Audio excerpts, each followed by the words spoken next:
ready? Yeah? Fantastic. Good morning. My name's John Engen. Thank you for taking the time to join us this morning.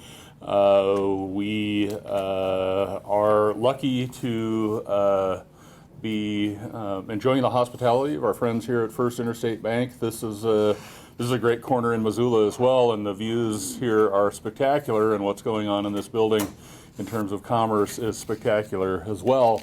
I don't often read from remarks, but today I will, simply because I want to make sure that I say what I mean to say.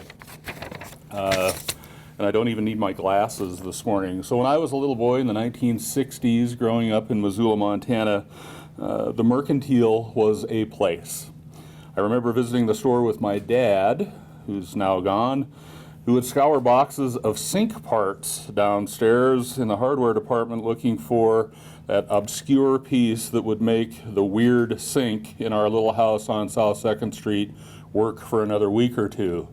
I remember sitting on Santa's lap upstairs in that building, and I have a picture of my dad who one year decided to sit on Santa's lap himself in an effort to make me laugh, and it worked. I remember the best piece of candy of my life, which came from a jar in the Mercantile that was surrounded by lots of other jars of candy, as I recall. It was an orange stick with white stripes. My mother bought it for me. She had one too, and I think it was her favorite piece of candy as well. And I remember years later buying shirts at the Bon Marché with my own money. Then as a grown-up married man, I bought furniture from the Bon. And even later, I bought a coat from Macy's. And I don't remember a lot about the building, frankly. But I remember the people and the place. I remember the time and the activity, the smells, the sounds, the tastes, the laughs, the smiles. And if I had my druthers, which I don't, some days I would turn back the clock and I'd eat that piece of candy all over again as a little boy with my mother, or hold my dad's hand while waiting in line to talk to Santa Claus about my desires, or be the young married man buying furnishings for his first home. And if I had my druthers, we'd figure out a way to return an old cobbled together center of commerce to its former rustic glory. But after 6 years of folks kicking tires and dashing hopes, the practical matter is that the perfect is the enemy of the good. And what is before us is a good project. The project you're going to learn about today is a good project. I appreciate the emotion that comes with the idea of an old building coming down. But the building is not the icon for me. That corner, though, is iconic. And the people who conducted their business there, the proprietors, the clerks, the customers, the bankers, the accountants, the corporations, the ne'er-do-wells, the folks who made that corner something, are gone. The building is empty, and its ghosts ought to be sad, because they're wont to haunt someone alive and a place that's vibrant. This project brings commerce, it brings life, it brings people to a place that deserves all of that and more. The community will benefit, the past will be honored, and history will be made every day in a new building, in an old place that will last for another 100 years. So I'd like to introduce to you Andy Holleran and the folks from HomeBase, who are making a proposal to build a hotel that will be filled with people, and a building that will be filled with energy, and a place that will matter again in Missoula. Andy?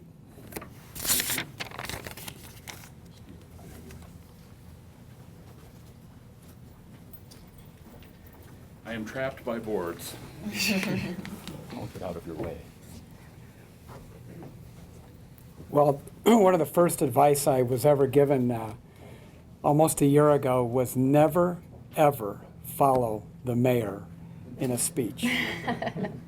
So, thank you. I wanted to introduce Nicole Nathan. She is with J&S Design, an architecture firm out of Denver, who is the lead architecture firm for our proposed project. Lauren Marvel works with us at HomeBase Montana, and Lauren Cummings, also with HomeBase Montana.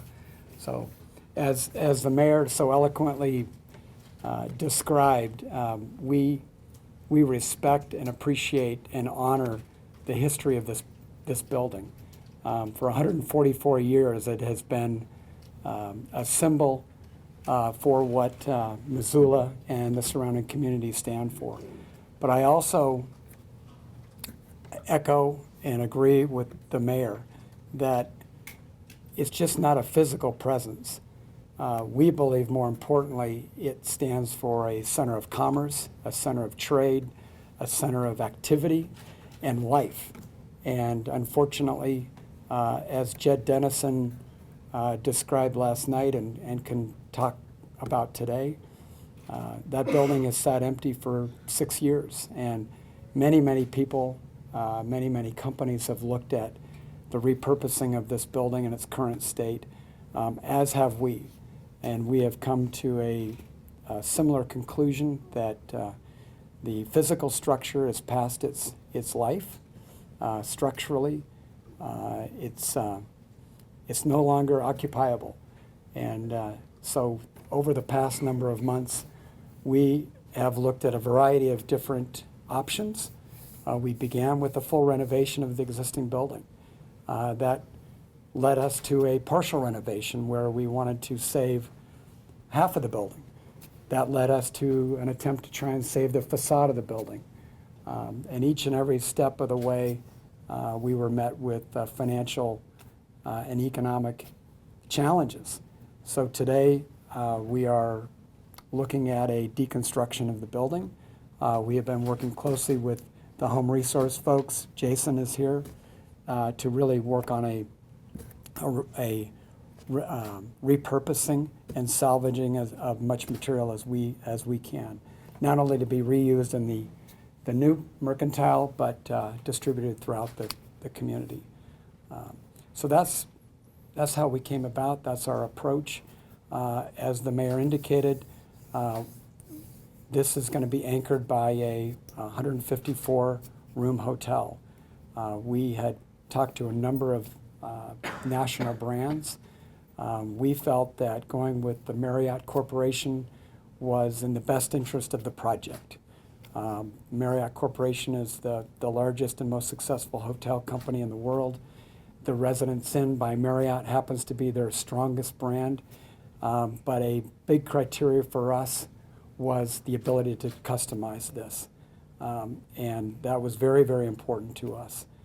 So the Marriott Corporation has allowed us and supported us with a complete custom hotel. As Nicole so eloquently described, this is going to be Missoula's living room. And it's a place where people can visit, can live for a short period of time, and that complementing with our ground floor retail, the muse that Nicole will describe, we think is going to bring this vibrancy, this activity, this sense of commerce that is missing on such an important corner. And when we look around this neighborhood with the First Interstate Bank building here, the Wilma across the street, the Florence Hotel on the other corner, it really rounds out this neighborhood. And we are so honored and excited to be part of this. And we had an interesting evening last night, and one that is full of incredible passion, and we think that is beautiful. And we look forward to working with the community and the Historic Preservation Commission and the city to hopefully see a new project become reality. So, you want to say something? Do you want me to walk through I could walk through the Yeah, I think first that'd floor be great. if you'd like. So as we approach to these projects or a project, what we like to do is really think about the location and be very contextual. We actually look for a story that can be reflected in a project. And so we're very excited about the idea of the Mercantile and trying to capture that merchant spirit that is here and seeing the passion of this community for this particular location just fuels our story. So what you can see over here in that second board there is the first floor plan of what we're proposing. Everything in blue is retail, and so the idea is to really line the streets with retail with a lot of transparent glazing on the first floor so that you can really see in and see all of the activity that would be produced by a lot of retail in this location. So it's along Front Street and turns the corner on Higgins. In the orange, you see the hotel first floor functions. So the hotel lobby is actually off of Patty Street, and you can see that there on the right-hand side of the board. And then in the center, in that sort of greenish color, is what we call the Mercantile Muse. And the idea behind this is that this could really become sort of this internal street and reflect the spirit of the merchant. So this would be a very active space, a very public space. The meeting rooms from the hotel would open onto this space, as would all of the retail. So what we'd really like to do is invite the local community to be a big part of the success of this project. That's how a hotel really works well, when it integrates into its location and becomes important not just to the traveler, but also to the local community. We see this as a very open and inviting space. We see, as Andy mentioned, the lobby as really a living room for Missoula. So that muse itself will have some service coming across it, some front of house activities coming across it, and it will really be a model of what that whole spirit of the merchant was from the former uses on this site. And then we would have 150 keys in sort of a C shape above that, with an event space on the second floor for weddings, parties, additions to the hotel, and then these renderings represent our vision for what this project could look like. We have done a lot of custom hotels. We've won the custom Marriott's Best Custom Hotels for the last 2 years in a row. And if you walk into those hotels, you'll find that they don't feel like a prototype Marriott hotel. What they feel like is that they belong in the location that they're in. And that's what we intend here. Ta-da. Ta-da. There it is. Well, thank you very much. With that, we'll be happy to take questions.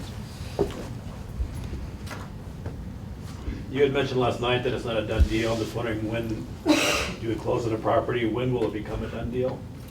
Is there a timeline that you can share? Sure. We would like to move as soon as possible. Market conditions,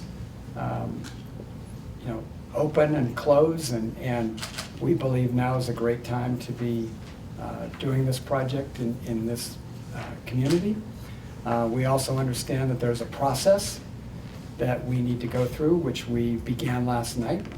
And so we look forward to that process occurring. And our goal is to, go as soon as we can. So. Is there an anticipated day when you'd like to see the hotel open, accept its first customer? Our goals would be end of 2017, first part of 2018.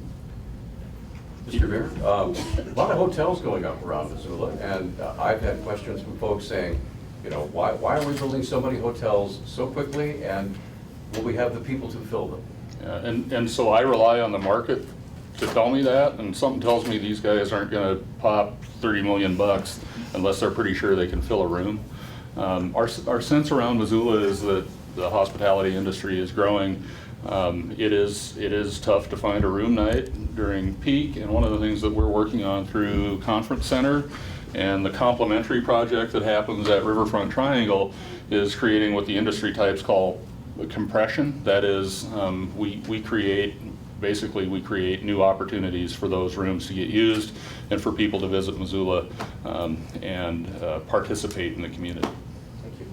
I'd like to just dovetail that. So we've done a tremendous amount of market research. And really, when we look at the Missoula community, it's almost two submarkets. We have the Reserve Street expansion, which is a lot of new growth, but we also have downtown. And similar to our experience in Bozeman with the Element by Westin Hotel, we see the traveler, the business person, the family that generally much prefer to be in a urban, walkable location. And we couldn't think of a better location than Front Street and Higgins. That combined with the extended stay concept, I think is a great complement to the existing DoubleTree, to the existing Holiday Inn, and it's a product type that does not exist downtown. And we think, bringing 300, 400, 500 guests a night into that location, filtering throughout downtown, eating and shopping and drinking and visiting the Wilma and other locations is going to be really exciting. Any city funds going into this project? Today, there are no city funds going into the project. However, it's in a redevelopment district, so there's always that opportunity. You won't know this. I bought the old Poverello building in town. It's a historic building. And we've completely renovated the inside. The outside is the same, but inside is completely brand new. And I'm really wondering why you didn't incorporate the facade of the old building. I think that would satisfy a lot of people about keeping the history of the place. Is it just about the money? You just don't want to spend the money to keep those walls? Well, certainly for us, economics plays a role. And we are a real estate developer, and economics and costs matter. So when we and our engineers looked at this building, structurally, it is not up to code. Code has changed significantly over the last number of years.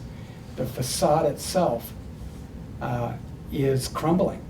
That brick was sandblasted in 1976, as you probably know.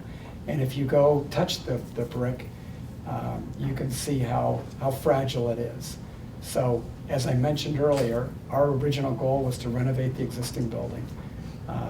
Given the asbestos on the roof, given the structural integrity of the existing building and the deterioration of the facade, all of our steps to do what you did have proven uneconomic for us. I would offer Jed to give his view. Jed Dennison has marketed this property with Octagon over the past 5-6 years, and it's not coincidence that people come to the same conclusion. So. Andy, I'm curious, how long, I mean, this is fairly well realized. How long have you been working? You talk about all the analysis and kind of getting to where we are today. Can you kind of give us an idea of the timeline of what's happened there? You bet. So we got introduced to the property late last summer. And it was actually introduced to us from Clark Street Partners, who had it previously under contract. And we got very excited about it. We had been analyzing the Missoula market for our company to expand. And as I mentioned, throughout the fall of last year, we had looked at a variety of renovation plans. And as I mentioned, unfortunately, that does not work for us. So the evolution of these plans have really come together very quickly. I love the fact I'm old enough that when we started design projects, it was done by hand, and it took forever to create. So these images through JNS, they've come together very quickly, just in the last short while. So we were just now in a position to present what our ideas are. And as far as design, and I know those are always kind of fluid as you go along, but maybe one of you can speak to this. Any thought given to almost a recreation more of the Merc look, a little more specific to what might be a replacement as opposed to this? I mean, that's what I'm hearing already in some of the chatter. Sure. Yeah. We really think that recreating historic buildings is somewhat of a disservice to the original history, and we think that to be more authentic and realistic to the time, we prefer to reflect the current time. We want to put something there that is of this time, that has enduring and lasting materials, but it's also about 2016 and not try to recreate or in sort of a Disney-esque manner to recreate something that was there before. I think the other, to dovetail Nicole, when we look to attract amazing, vibrant retail uses, retailers like natural light. They like high ceilings. They like the ability to open up into pedestrian sidewalks where they really create this vibrancy and this pedestrian activity. And if we do keep the facade as is, it really limits all of those fundamentals in retail and restaurant leasing. I have two quick questions. Do you have retailers and a restaurant lined up to occupy the space? We have really just, you're seeing this, very quickly. So we are confident that we will attract a diverse, beautiful list of restaurants and retailers, but we have not started that process yet. This question is for the mayor. The meeting last night, the Preservation Commission voiced an opinion. We don't know how the commission is going to vote. If they vote against the project, what's the process moving forward? Does the commission have the authority to kill this project? It does not. The process is such that commission weighs in an advisory manner. City council has opportunity then to weigh in as well with regard to the demolition permit. But I think the process is important, and I think having, one of the things I heard last night was this is a done deal. Well, as Andy says, this has come together fairly quickly in terms of design, and really the notion that deconstruction is the way that we're opting to proceed here is a relatively recent decision. Last night was a courtesy visit to the commission. Clearly lots of folks are passionate about it. I think folks need to get used to the idea a little bit. When I first heard it, I thought, really? But as I have been able to process the notion, I get to a place where this is pretty reasonable. And again, I think a great project for downtown. One more question. You have the option of demolishing it or deconstructing it. You chose to deconstruct it. How much does that, what's the cost of deconstruction after the project versus demolition? Do you have any idea? It's fairly significant.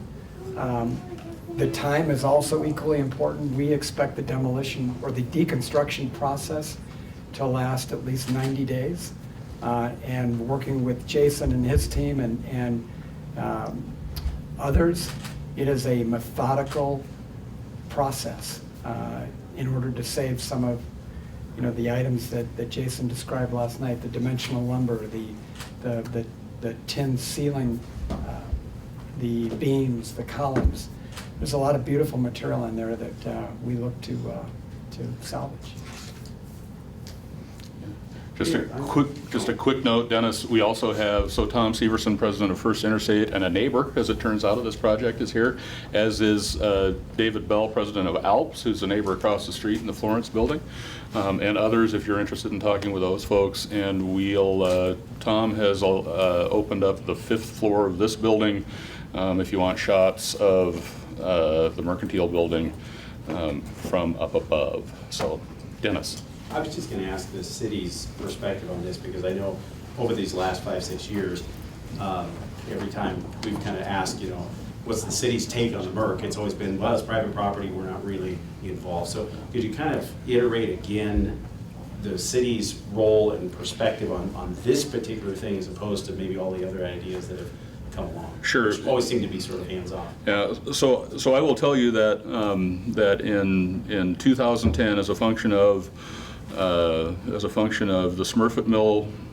Smurfit Stone Mill closing and Macy's announcing that it was leaving this building across the street, the Missoula Economic Partnership was born. I believed at the time that we needed to have a strategy around dealing with economic development in the city. The most often asked question of the Missoula Economic Partnership staff over the course of the last 6 years is, what are you doing about airfares and what's going on with the Merc, right? It is a private building with lots of public sentiment attached to it. The fact of the matter is that we want to work cooperatively with anyone who's interested in doing downtown development. Downtown is very close to my heart. Downtown real estate is the most expensive real estate in the city, and its value is high, and that translates into property taxes, right? So investment in downtown is a real investment in the community and a real investment in municipal infrastructure and the long-term health of the city. And so I am very interested in something other than nothing happening at that location. And part of this is, you know, Jed and I have had conversations over the years, and I've had people whisper in my ear about all sorts of projects. Whole Foods would have been a fabulous project downtown. Didn't happen. Those folks repurposed buildings around the country all day long. It's what they do, and they couldn't make it work in this location. They took 2 stabs at it and couldn't make it work in this location. I have a developer who's very interested in downtown development, has really done some pretty remarkable work in downtown Boise, took a run at this, could not figure out a way to make it work. Spent some time with the folks at the library for a public use. How do we make this work in that situation? Took a run at it, couldn't figure out a way to make it work.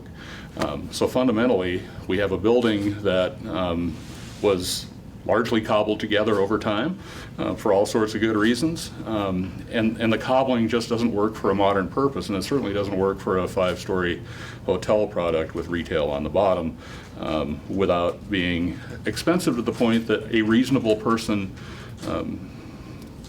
would not engage in the project. And that's fundamentally what this is about, is reasonableness and how we get there. And it's reasonableness and greed are not the same thing.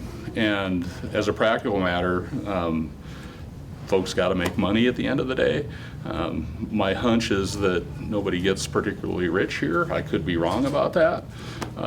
But I think folks get to make a decent living. They get to create something that lasts in a place that we care about. And I think that matters. And for Andy, one of the... It's a short soundbite for you, Dennis. No, that works for me. Lots of variety. I appreciate it, Barry. Andy, one of the things we saw immediately as soon as this was starting to develop, and some of the reaction from folks online was really talking about why that particular corner. I mean, did as part of this analysis, when you're looking, did you look at other locations downtown, and maybe you could speak to how we settled on that, or was this always at the top of the list and we didn't necessarily look at others because this fit the criteria? Sure.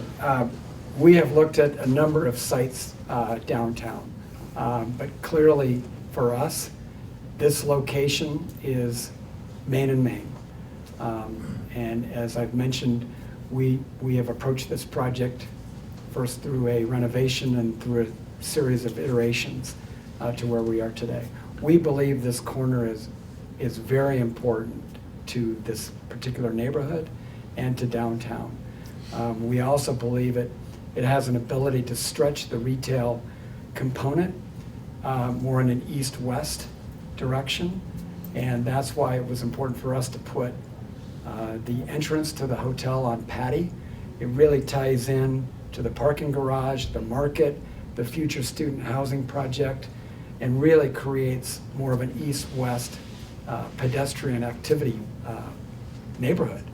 And so I hope that answers your question. It does, thank you. And so we worked really diligently on the downtown master plan. A lot of folks in this room were engaged in that process, and what you're seeing is that plan actually come to fruition through implementation and through effort. So I was in Bozeman in October, as I recall, met with HomeBase's team. We called up Google Maps and we did a tour of downtown, and I suggested a variety of sites that could create opportunity for housing, hotel, whatever development HomeBase was interested in doing.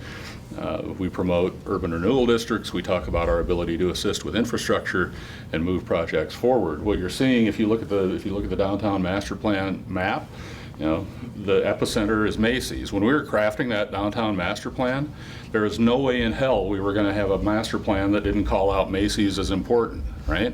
Because it was the anchor department store, and the biggest fear that folks who were doing business downtown at that time had was that Macy's was going to go.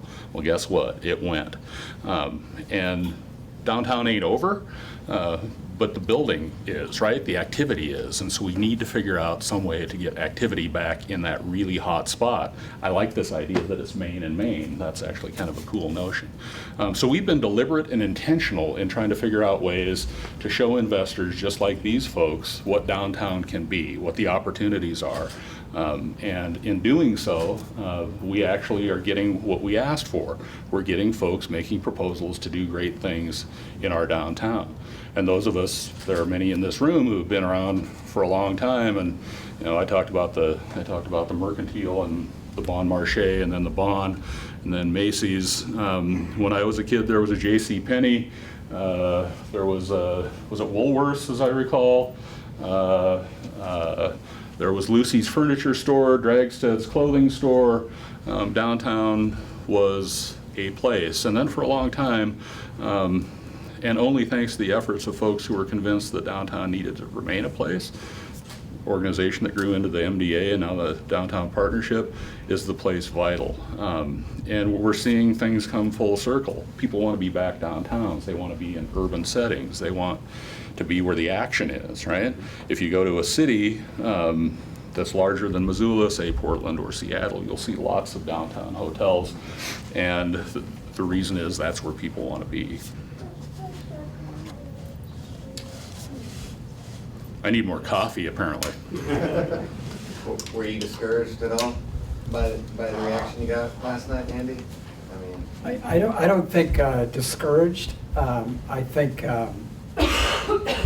as we reflected after the hearing and even this morning, I think we came away with appreciation. And certainly to be presented with a full deconstruction plan when their role is historic preservation, that's at odds. And I thought the commissioners were very respectful. I thought they asked constructive questions. And so I wouldn't say discouraged, but obviously there is a tremendous amount of passion in this community.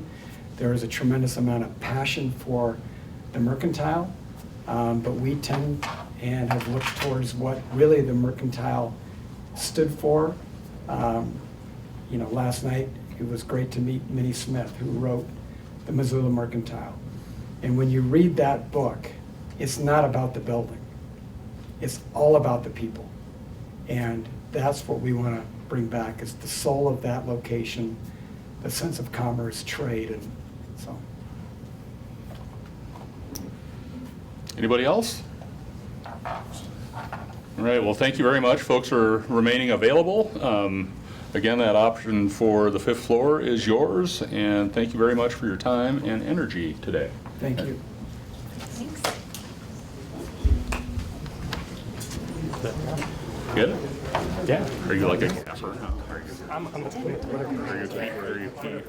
you key grip?